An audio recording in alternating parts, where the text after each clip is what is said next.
My name is Tim Chan.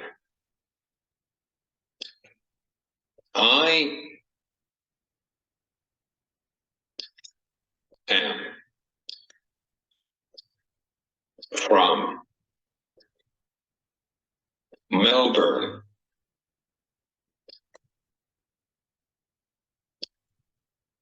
Wurundjeri land. Hi, my name is Tim Chan. I am from Melbourne, Wurundjeri land, and I acknowledge elders past, present, and emerging. I was diagnosed with autistic disorder at 3.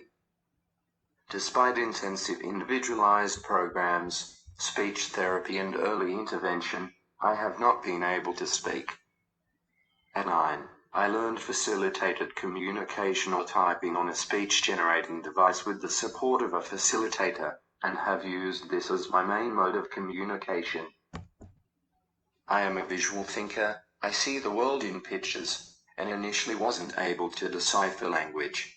I started to understand speech around the age of 5, from a process of translating words to images, which finally helped me to figure out people's behavior. I have hypersensory issues in which incoming stimuli are too intense for comfort, so I need to manage sensory overload to navigate life. Information processing problems, with experiencing input from only a single sensory modality means to hear better, I have to look away. I also need to take time for meaning making and integrating incoming information. I have difficulties in planning, coordinating and executing movements, which translate to challenges in speaking. I don't have a clear sense of my body, or how different parts relate to each other and their location in space. My fragmented body awareness means that support is essential for daily activities as well as communication. I am also beset by high anxiety levels, with panic attacks when least expected. I first started prep at special school. Because I became perpetually overloaded and anxious, my mother did her best to get me transferred to a mainstream primary school in grade 2.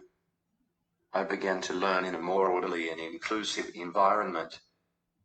High school was a different ballgame.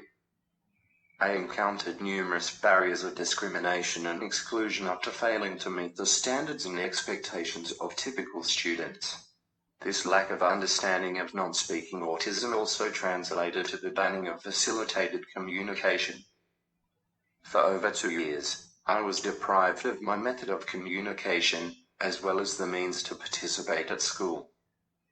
The head of integration also repeatedly suggested that I should be attending special school. My extreme social isolation resulted in clinical depression, and I was under the care of a child psychiatrist for 6 years. Fortunately, with the vital support of disability advocates and my family, I was able to resume typing in Year 9, and to complete secondary education with more pro-inclusion school staff. Because of the restrictive barriers I've experienced, I had to work extra hard to overcome my self-stigmatization and rewrite my self-defeating narrative.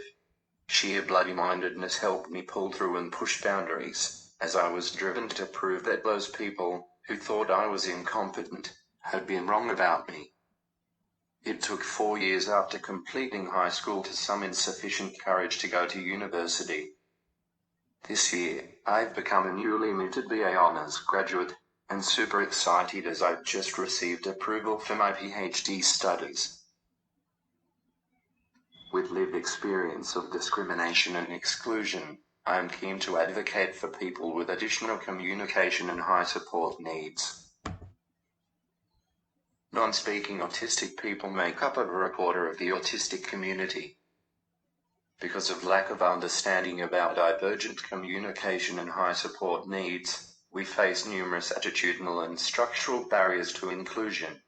On the other hand, in environments which our differences are respected and our strengths valued, we will flourish and be able to make contributions to the community with our unique perspectives and strengths.